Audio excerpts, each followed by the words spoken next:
existed farms, every one of them, had their own private dump site.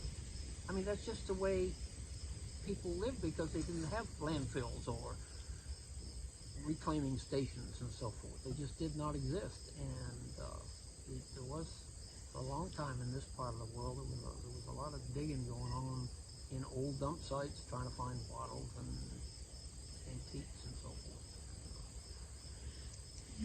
I don't know. I don't really know where the dump site for this particular farm was. I know where part of it was on a stone wall down this in this direction. There was part of it was there, but most of it, Mother Nature reclaims this stuff. She reclaims it all sooner or later. Sometimes it takes her longer than you think it might.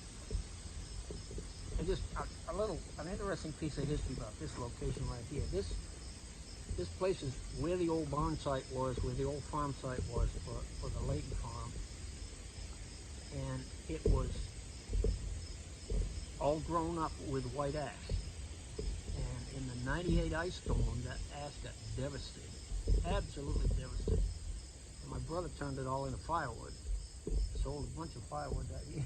Yes, he did. And since then, and he kind of went around all this sugar maple that's in here now. And what you see right here now is a whole bunch of sugar maple. It's too thick and needs to be thinned out.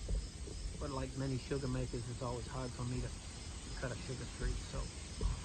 But I need to get in here and thin a lot of this stuff. But this stuff was not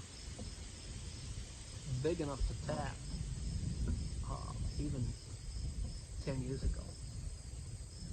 So this stuff has just exploded from the sunlight since the ash trees have been killed. I'd say killed since, well, Mother Nature killed them. You can still see a few ash dumps on the other side.